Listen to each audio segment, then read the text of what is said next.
Exatamente isso que a galera do Yahoo faz. Inventaram um novo hebraico.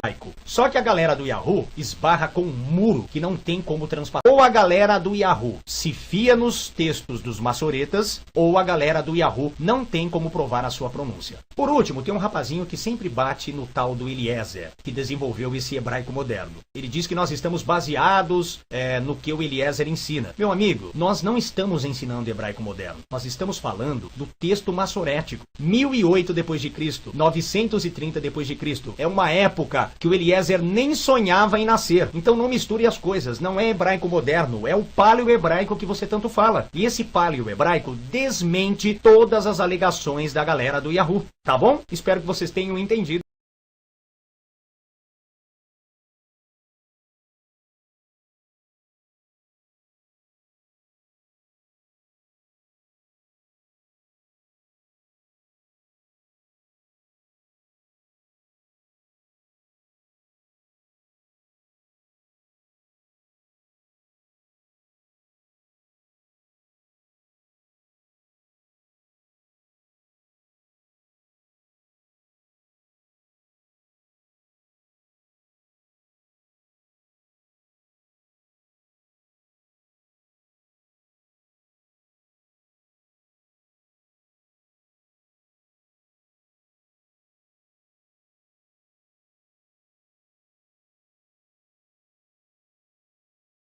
The Messiah's name.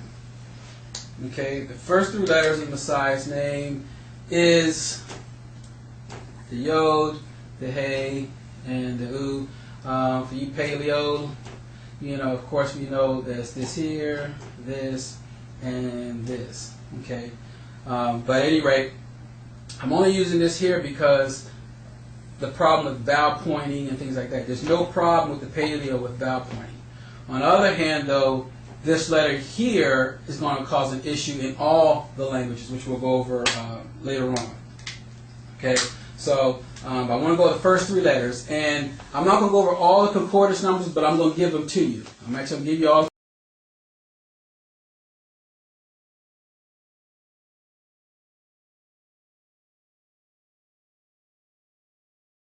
the concordance number where you can see how they consider pronouncing the name. Okay, so from start in the concordance, if you start from Hebrew numbers 3075 and stop at 3092, you're going to see that they actually spell it like this here. Yeah, and slash ho. Okay, and I'll talk about this here in just a minute. This here, on the other hand, the only way you can get this E or this yeah is if you add a Shiva to this here. So what I'm saying is that this is the Yod. The only way you can get yeah is I add two dots, which is considered a Shiva. And I don't know why they would want to call it Shiva, because that's another pagan deity. But at any rate, here it is. They add the Shiva. Now it becomes yeah. And if you know anything about Masoretic vowel pointing, you know that it was there. They added it to make sounds. Also, especially concerning the Creator's name, they use it to manipulate it so that you won't say the Creator's name. Okay, and so therefore, instead of saying Yah, you say yeah. Instead of saying the U, you should use the Va and some other stuff like that. So they did that on purpose. But the point is that the yeah is wrong. It's a wrong transliteration of that letter there. It actually should be Yah. And I don't think anyone has any problems with the Yah, at least not my understanding. But if you do, at any time, give me an email, and I'll go over it, and I'll shoot you some literature that talks about this information. All right, so I'm going to change that yeah, and I'm going to put Yah there, so that we can kind of keep this in context here. Okay, last part is the ho there, which is this here. Now, it has an O sound here, as it would say. Now, before I talk about that, I'm going to give you another series or sequence of numbers in Hebrew that actually says it a little different. Okay? And that one's going to be starting from Hebrew number 3061 and stop at 3067. And in 3067, here you have, and I'm just going to shorten this here so you can kind of see what I'm talking about. Because I want to put both of them side by side together so you can kind of see what's going on here. Alright, so first one we got, it was Yahoo. The second one we got was Yahoo. Okay, those are two you're going to see. Okay, in those sequence of numbers, Hebrew numbers that I've given you. All right, now because of this, I decided to actually talk about a little bit about it. I'm not going to go in depth with it, but these are things that I want to talk.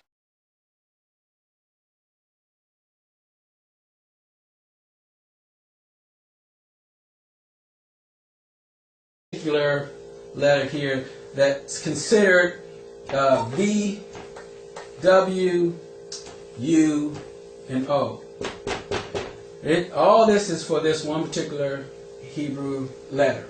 Okay. Now, what I did was in this particular series, after I finish talking, I'm going to actually put up some history behind these letters, these English letters that you see.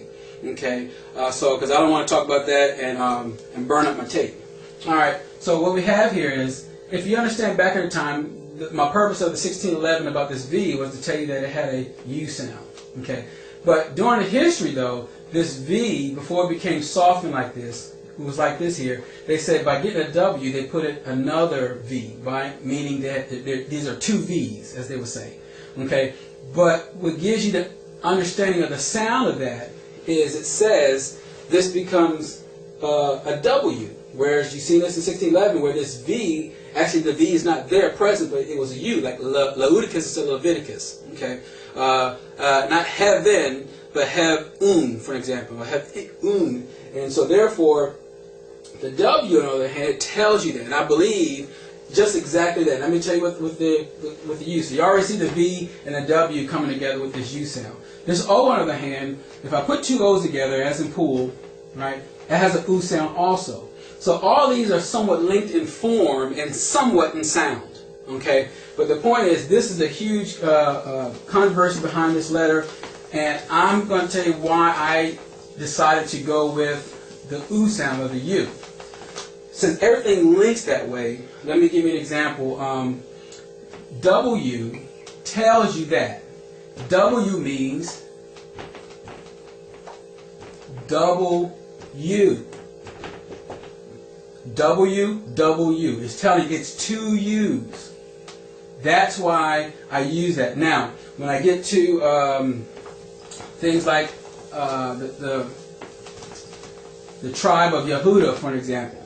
I know people have probably seen some teaching on this here, but Yehuda, okay, it's spelled like this here in Hebrew.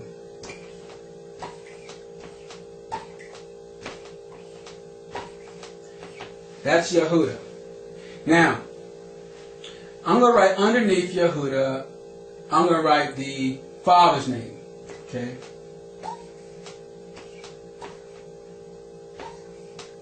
And underneath that, I'm going to write the Messiah's name. Okay? And that's